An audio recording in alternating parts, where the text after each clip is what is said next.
L'chaim Chaim. I wanted to thank my Jewish learning for the opportunity to share some words of inspiration as we prepare to enter into the Yom Tov of Rosh Hashanah.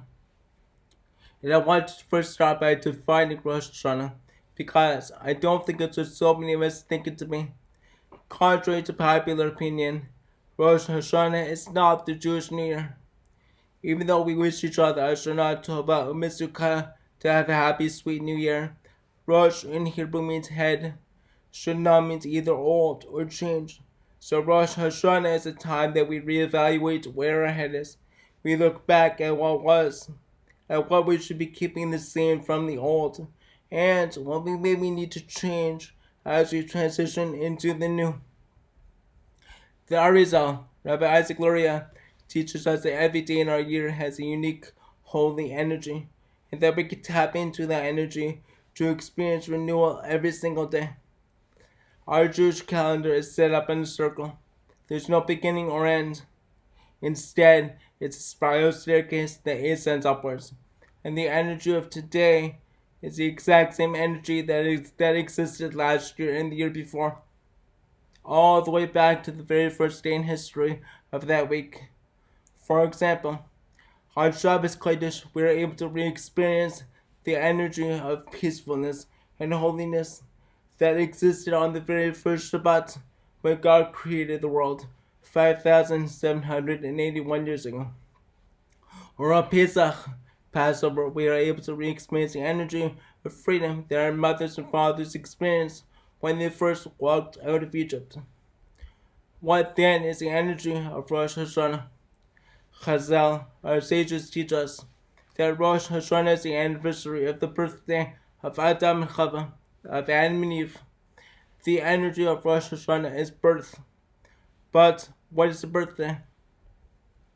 A birthday is a day that God decided that the world could not exist without us. It's a celebration of uniqueness that each of us bring to our collective story.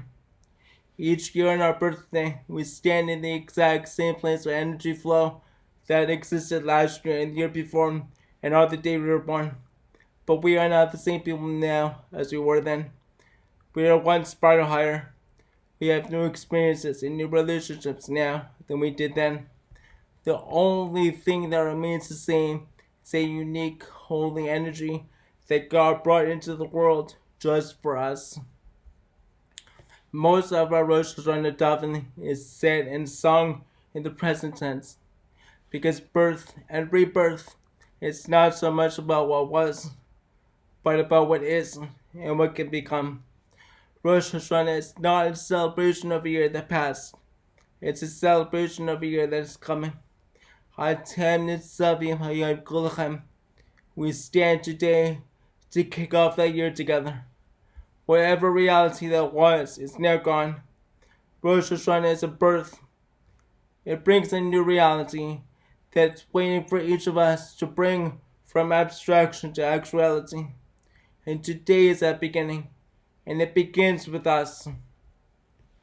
Rabbi Aiden Evans Rostatzos, Zichron of Racha, explains that the fear and anxiety of Rosh Hashanah is that we do not know what the future will be.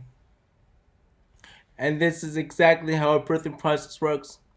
A child is brought into this world, and the worry and concern that some parents have is that they do not know how their child will grow up as he or she develops across the lifespan.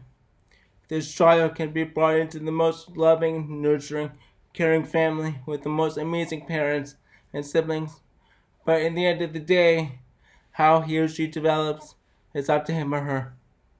But within the anxiety and fear of Rosh Hashanah also lies its beauty. Because we do not know what the year ahead will be, it could be anything. And that anything is up to us. The Todos Yaakov Yosef, Rabbi Yaakov Yosef Epeleni, the grandson of the Baal Shem Tov, teaches something absolutely gewaltig, mind-blowing. Jewish tradition speaks of 3 books that lay open before us on Rosh Hashanah. We are judged and written in one of these books for what the year ahead will be. They are the book of Tzaddikim, the book of the righteous, the book of Rishaim, the book of the wicked, and the book of Beinonim, the book of those that stand somewhere in between righteousness and wickedness. And he teaches that the judgment of Rosh Hashanah is that we decide which book to put ourselves in. We decide what kind of year ahead will be. We decide what kind of life we want to live, and what choices we need to make to get there. This is why Rosh Hashanah is the head of the year, and it cannot be the Jewish New Year. Think of our bodies. Our head directs how each of the facets of our body operate. So too, Rosh Hashanah, the head of our year, directs how great all the months that follow can be or not be. There's a lot of talk and writings about judgment and fear on Rosh Hashanah. And the large consensus is that the judgment of Rosh Hashanah is sealed on Hoshana Rabbah at the end of Sukkot. Chassidus says no. Chassidus says that the judgment of Rosh Hashanah is actually sealed by Hanukkah. How? So, on Hanukkah, we kindle 36 lights, which correspond to the 36 hours that this great light shone in the Garden of Eden, when God first created our world. But humanity was not ready for this light. So what did God do? He hid it away for the tzaddikim, for the righteous people to come in the future. At our core, we are each a tzaddik. We each have a piece of this righteousness hidden within us, but we are not aware of it. In other words, our greatness remains hidden, awaiting for us to actualize as the year progresses. The choice is ours. Do we actualize ourselves, or do we stay comfortable with what we're used to? Do we transform darkness into light, or do we give into that darkness and acclimatize ourselves to that reality? In many ways, with this new reality of COVID-19, coronavirus, this Rosh Hashanah will look and feel very different than it did last year and the year before. But in the end of the day, it doesn't matter. Kabbalah teaches that when God first created our finite world, he had to shatter himself, Shvir Zekalim, in order to make room and space for a new reality. So too, when we recreate ourselves, we need to shatter those ideas and stigmas and expectations and stereotypes of who we're supposed to be, of what we're supposed to be doing. We need to cultivate the courage to paint outside of the lines. Yes, these times are very uncomfortable, very challenging, and there's so many different emotions for so many of us on so many different levels. But in Hebrew, the word for art is omanut, and this word shares the same Hebrew root word as a word for faith, emunah. To create art means to take a chance, to have faith in the process. It means to challenge what we know, to challenge the status quo, to dig deeper inside of us, to find the emes, to find the truth, to find that light within the struggles.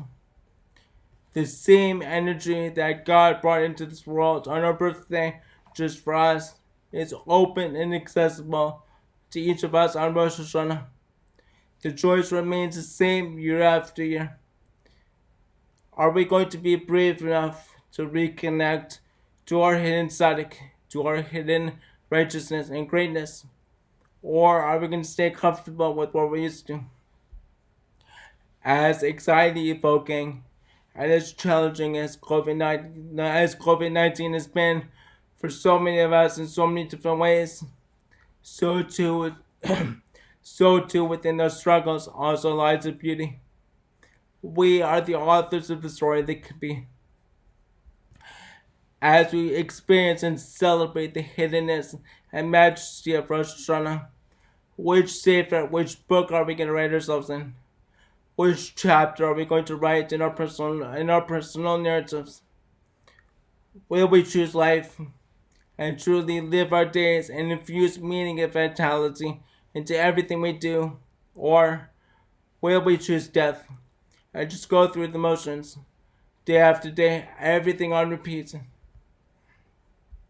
In the end of the day, Rosh Hashanah will be what we choose it to be. It will be how great we choose it to be. And I would like to end with a bracha, with a blessing, that as we have the courage and cultivate that courage to paint outside the lines, to actualize ourselves, to reconnect with our hidden tzaddik buried within ourselves. May God bless us with achdus, with unity, with simcha, with joy, with gesund, with health. And He should shower us with only revealed goodness in everything we do, wherever we are. Shana tova misuka, kasiv chasim tova, la'al chaim tov. Thank you so much.